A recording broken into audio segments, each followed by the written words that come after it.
साईं राम। आज हम अध्याय 7 का वर्णन कर रहे हैं, जिसमें अद्भुत अवतार, श्री साईं बाबा की प्रकृति, उनकी योगिक क्रियाएं, उनकी सर्वव्यापकता, कुष्ठ रोगी की सेवा, खापरडे के पुत्र को प्लेग, पंढरपुर गमन एवं अद्भुत अवतार। श्री साईं बाबा समस्त योगिक क्रियाओं में पारंगत थे। 6 प्रकार की क्रियाओं के तो वे पूर्ण ज्ञाता थे। 6 क्रियाएं, जिनमें धोती, एक 3 इंच चौड़े व 22.5 इंच लंबे कपड़े के भीगे हुए टुकड़े से पेट को स्वच्छ करना, खंड योग अर्थात अपने शरीर के अवयवों को पृथक पृथक कर उन्हें पुनः पूर्ववत जोड़ना, और समाधि आदि भी सम्मिलित है। यदि कहा जाए कि वे हिंदू थे तो आकृति से ही वे यवन से प्रतीत होते थे। कोई भी यह निश्चय पूर्वक नहीं कह सकता था कि वे हिंदू थे या यवन। वे हिंदुओं का रामनवमी उत्सव यथाविधि मनाते थे, साथ ही मुसलमानों का चंदोनोत्सव भी। वे उत्सव में कुश्ती को प्रोत्साहन तथा विजेताओं को पर्याप्त पुरस्कार देते थे। गोकुल अष्टमी को वे गोपाल काला उत्सव भी बड़ी धूमधाम से मनाते थे। ईद के दिन वे मुसलमानों को मस्जिद में नमाज पढ़ने के लिए आमंत्रित किया करते थे। एक समय मुहर्रम के अवसर पर मुसलमानों ने मस्जिद में ताजिए बनाने तथा कुछ दिन वहां रखकर फिर जुलूस बनाकर गांव से निकालने का कार्यक्रम रचा। श्री साईं बाबा ने केवल 4 दिन ताजियों को वहां रखने दिया और बिना किसी राग द्वेष के 5वें दिन वहां से हटवा दिया। यदि कहें कि वे यवन थे तो उनके कान हिंदुओं की रीति के अनुसार छिदे हुए थे। यदि कहें कि वे हिंदू थे तो वे सुनता कराने में पक्ष में थे। नाना साहब चांदोरकर, जिन्होंने उनको बहुत समीप से देखा था, उन्होंने बतलाया कि उनकी सुन्नत नहीं हुई थी। साईं लीला पत्रिका श्री बी वही देव द्वारा लिखित शीर्षक बाबा यवन की हिंदू, पृष्ठ 562 देखो। यदि कोई उन्हें हिंदू घोषित करे तो वे सदा मस्जिद में निवास करते थे, और यदि यवन कहे तो वे सदा वहां धूनी प्रज्वलित करते रखते थे तथा अन्य कर्म जो इस्लाम धर्म के विरुद्ध हैं, जैसे चक्की पीसना, शंख तथा घंटानाद, होम आदि कर्म करना, अन्नदान, अर्घ द्वारा पूजन आदि सदैव वहां चलते रहते थे। यदि कोई कहे कि वे यवन थे तो कुलीन ब्राह्मण और अग्निहोत्री भी अपने नियमों का उल्लंघन कर सदा उनको साष्टांग नमस्कार किया करते थे। जो उनके स्वदेश का पता लगाने गए, उन्हें अपना प्रश्न ही विस्मृत हो गया और वे उनके दर्शन मात्र से मोहित हो गए। अस्तु इसका निर्णय कोई न कर सका कि यथार्थ में साईं बाबा हिंदू थे या यवन। इसमें आश्चर्य ही क्या है। जो अहम एवं इंद्रिय जन्य सुखों को तिलांजलि देकर ईश्वर की शरण में आता है तथा जब उसे ईश्वर के साथ अभिन्नता प्राप्त हो जाती है, तब उसकी कोई जाति पाति नहीं रह जाती। इसी कोटि में श्री साईं बाबा थे। वे जातियों और प्राणियों में किंचित मात्र भी भेदभाव नहीं करते थे। फकीरों के साथ वे आमिष और मछली का सेवन भी कर लेते थे। कुत्ते भी उनके भोजन पात्र में मुंह डालकर स्वतंत्रता पूर्वक खाते थे, परंतु उन्होंने कभी कोई आपत्ति नहीं की। ऐसा अपूर्व और अद्भुत श्री साईं बाबा का अवतार था। गत जन्मों के शुभ संस्कारों के परिणाम स्वरूप मुझे भी उनके श्री चरणों के समीप बैठने और उनका सत्संग लाभ उठाने का सौभाग्य प्राप्त हुआ। मुझे जिस आनंद व सुख का अनुभव हुआ, उसका वर्णन मैं किस प्रकार कर सकता हूँ। यथार्थ में बाबा अखंड सच्चिदानंद थे। उनकी महानता और अद्वितीयता का बयान कौन कर सकता है। जिसने उनके श्री चरण कमलों की शरण ली, उसे साक्षात्कार की प्राप्ति हुई। अनेक सन्यासी, साधक और मुमुक्षुजन भी श्री साईं बाबा के पास आया करते थे। बाबा भी सदैव उनके साथ चलते फिरते, उठते बैठते, उनसे वार्तालाप पर उनका चित्तरंजन किया करते थे। अल्लाह मालिक सदैव उनके होठों पर रहता था। वे कभी भी विवाद और मतभेद में नहीं पड़ते थे तथा सदा शांति और स्थिर रहते थे। परंतु कभी कभी वे क्रोधित हो जाया करते थे। वे सदैव ही वेदांत की शिक्षा दिया करते थे। कोई भी अंत तक न जान सका कि श्री बाबा वास्तव में कौन थे। अमीर और गरीब दोनों उनके लिए समान थे। वे लोगों के व्यापार को पूर्णता जानते थे, और जब वे रहस्य प्रकट करते तो सब विस्मित हो जाते थे। स्वयं ज्ञाना अवतार होकर भी वे सदैव अज्ञानता का प्रदर्शन किया करते थे। उन्हें आदर सत्कार से सदैव रुचि थी। इसी प्रकार का श्री साईं बाबा का वैशिष्ट्य था। थे तो वे शरीरधारी, परंतु कर्म में उनकी ईश्वरीयता स्पष्ट झलकती थी। शिरडी के सकल नर नारी उन्हें परब्रह्म ही मानते थे। बाबा की प्रकृति। मैं मूर्ख जो हूँ श्री साईं बाबा की अद्भुत लीलाओं का वर्णन नहीं कर सकता। शिरडी के प्राय समस्त मंदिरों का उन्होंने जीर्णोद्धार किया। श्री तात्या पाटिल के द्वारा शनि, गणपति, शंकर, पार्वती, ग्राम्य देवता, हनुमान जी आदि के मंदिर ठीक करवाए। उनका दान भी विलक्षण था। दक्षिणा के रूप में जो धन एकत्रित होता था उसमें से वे किसी को 20 रुपए, किसी को 15 रुपए या किसी को 50 रुपए इस प्रकार प्रतिदिन स्वच्छता पूर्वक वितरण कर देते थे। प्राप्तिकर्ता उसे शुद्ध दान समझता था। बाबा की भी सदैव यही इच्छा थी कि उसका उपयुक्त रीति से व्यय किया जाए। बाबा के दर्शन से भक्तों को अनेक प्रकार का लाभ पहुंचता था। अनेकों निष्कपट और स्वस्थ बन गए। दुष्ट आत्मा पुण्य आत्मा में परिणत हो गए।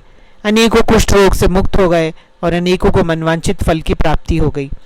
पंगुओं की पंगुता नष्ट हो गई। उनकी कीर्ति दूर दूर तक फैलती गई और भिन्न भिन्न स्थानों से यात्रियों के झुंड शिरडी आने लगे। बाबा सदा धुनी के पास ही आसन जमाए रहते और वहीं विश्राम किया करते थे। वे कभी स्नान करते और कभी स्नान किए बिना ही समाधि में लीन रहते। वे सिर पर एक साफा, कमर में एक धोती और तन ढकने के लिए एक कफनी धारण करते थे। प्रारंभ से ही उनकी वेशभूषा इसी प्रकार थी।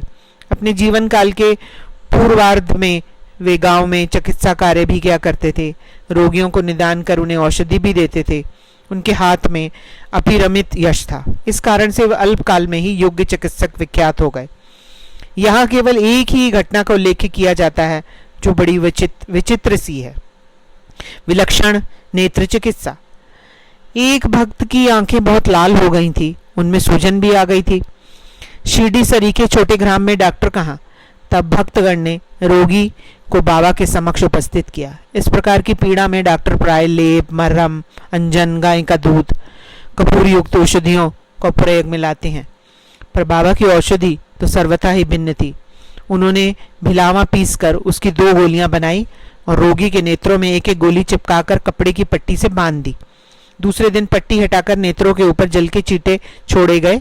सूजन कम हो गई और नेत्र प्राय निरोग हो गए।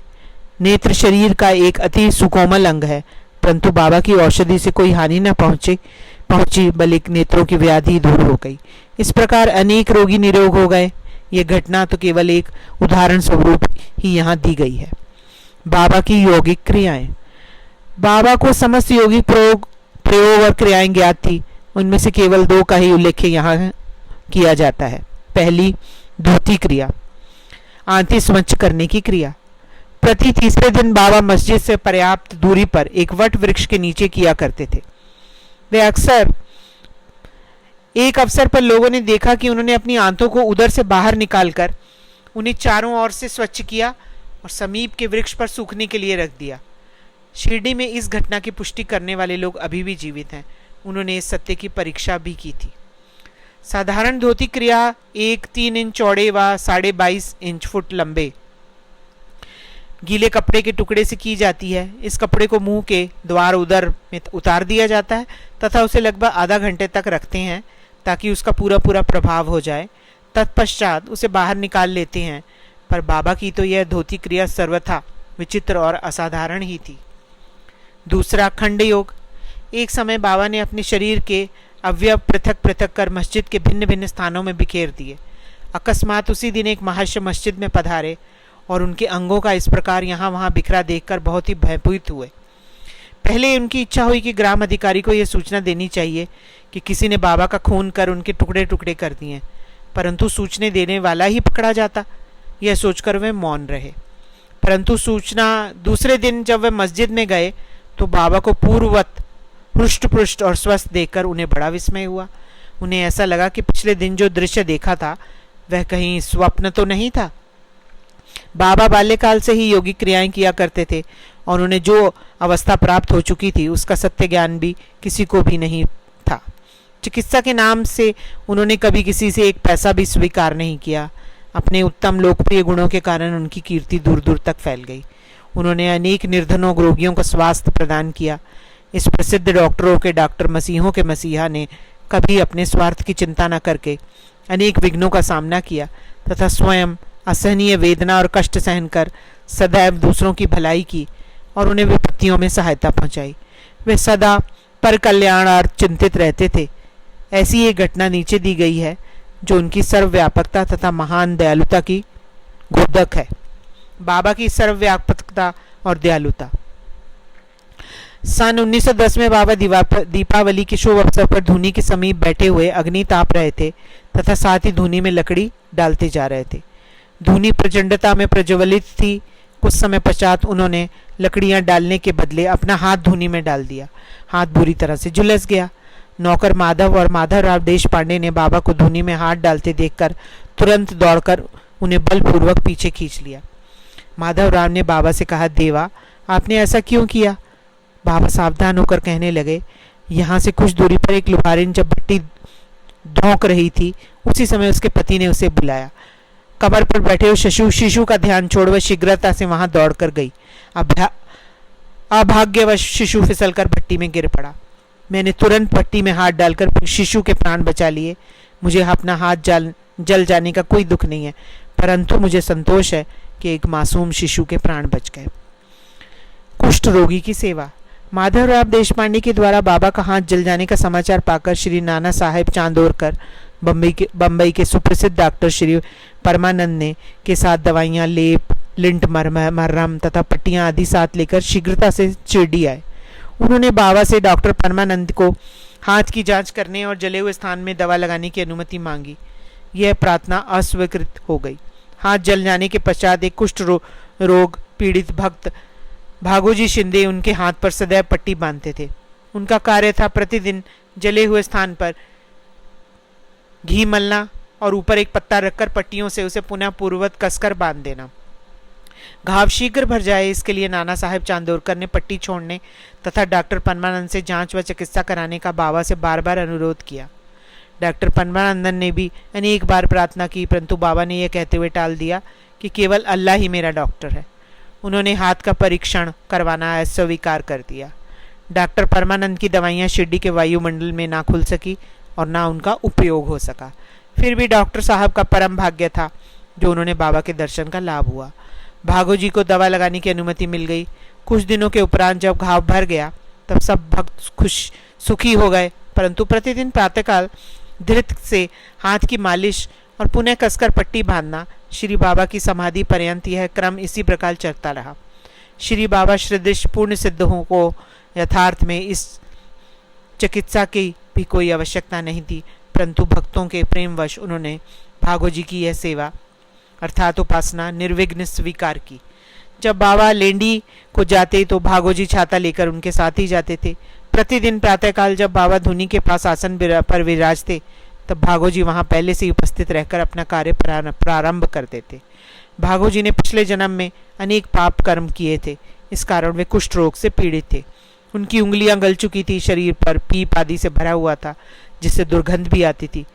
यद्यपि बाह्य दृष्टि से वे दुर्भागी प्रतीत होते थे, परंतु बाबा का प्रधान सेवक होने के नाते यथार्थ में वे ही अधिक भाग्यशाली तथा सुखी थे।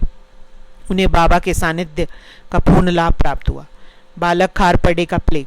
अब मैं बाबा की एक दूसरी अद्भुत लीला का वर्णन करूंगी। श्रीमती खापड़े अमरावती के श्री दादा साहेब खारपड़े की धर्मपत्नी अपने छोटे पुत्र के साथ कई दिनों से शिरडी में थी। पुत्र तीव्र ज्वर से पीड़ित था। पश्चात उसे प्लेग की गिल्टी एक गांठ भी निकल आई। श्रीमती खारपड़े भयभीत हो बहुत घबराने लगी और अमरावती लौट जाने का विचार करने लगे।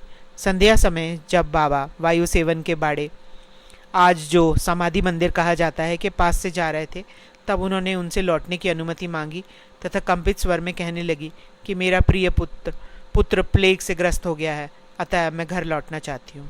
प्रेम पूर्वक उनका समाधान करते हुए बाबा ने कहा, आकाश में बहुत बादल छाए हुए हैं, उनके हटते ही आकाश पूर्वत स्वच्छ हो जाएगा। ऐसा कहते हुए उन्हें कमर तक अपनी कफनी ऊपर उठाई और वहाँ उपस्थित सभी लोगों को अंडों के बराबर 4 गिल्टियाँ दिखाकर कहा, देखो मुझे अपने भक्तों के लिए कितना कष्ट उठाना पड़ता है, उनके कष्ट मेरे हैं। यह विचित्र और असाधारण लीला देखकर लोगों को विश्वास हो गया कि संतों को अपने भक्तों के लिए किस प्रकार कष्ट सहने करने पड़ते हैं। संतों का हृदय मोम से भी नरम तथा मक्खन जैसा कोमल होता है। वे अकारण ही भक्तों से प्रेम करते हैं और उन्हें अपना निजी संबंधी समझते हैं। पंढरपुर गमन और निवास। बाबा अपने भक्तों से कितना प्रेम करते हैं और किस प्रकार उनकी समस्त इच्छाओं तथा समाचारों को पहले से ही जान लेते, इसका वर्णन कर मैं यह अध्याय समाप्त करूँगा। नाना साहब चांदोरकर बाबा के परम भक्ते वे खानदेश में नंदूरबार के मामलतारदार थे। उनका पंढरपुर को तबादला हो गया और श्री साईं बाबा की भक्ति उन्हें फलदायी हो गई, क्योंकि उन्हें पंढरपुर जो भूवैकुंठ जिसे पृथ्वी का स्वर्ग सदृशी समझा जाता है उसमें रहने का अवसर प्राप्त हो गया। नाना साहब को शीघ्र ही कार्यभार संभालना था, इसलिए वे किसी को पूर्व पत्र या सूचना दिए बिना शीघ्रता से शिरडी को रवाना हो गए।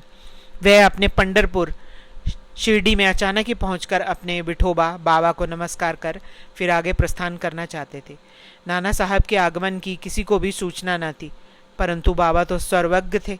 जैसे ही नाना साहब नीम गांव पहुंचे, जो शिरडी से कुछ ही दूरी पर है, बाबा महलसापति अप्पा शिंदे और काशीराम से वार्तालाप कर रहे थे। उसी समय मस्जिद में स्तंभता छा गई और बाबा ने अचानक ही कहा, चलो चारों मिलकर भजन करें, पंढरपुर के द्वार खुल हुए हैं। यह भजन प्रेम पूर्वक गाएं। पंढरपुला जायचे जायचे, तिथेच मजला रहायचे, तिथेच मजला रहायचे, घर ते मास्या रायचे। सब मिलकर गाने लगे। भावार्थ, मुझे पंढरपुर जाकर वहीं रहना है, क्योंकि मेरे स्वामी ईश्वर का घर है। बाबा गाते जाते भक्तगण उसे दोहराते जाते। कुछ समय में नाना साहब ने वहाँ सुकुटुम्ब पहुंचकर बाबा को प्रणाम किया। उन्होंने बाबा से पंढरपुर पधारने तथा वहाँ निवास करने की प्रार्थना की। पाठकों, अब इस प्रार्थना की आवश्यकता ही कहाँ थी। भक्तगण ने नाना साहब को बतलाया कि बाबा पंढरपुर वास के भाव में पहले से ही थे। यह सुनकर नाना साहब द्रवित हो श्री चरणों पर गिर पड़े और बाबा की आज्ञा तथा आशीर्वाद प्राप्त कर पंढरपुर को रवाना हो गए। बाबा की कथाएं अनंत हैं। अन्य विषय जैसे मानव जन्म का महत्व, बाबा की भिक्षावृत्ति पर निर्वाह, बाईजाबाई की सेवा तथा अन्य कथाओं को अगले अध्याय के लिए शेष रखकर अब मुझे यहाँ विश्राम करना चाहिए। श्री सद्गुरु साईनाथ अर्पणमस्तु। शुभम भवतु। जय साई राम।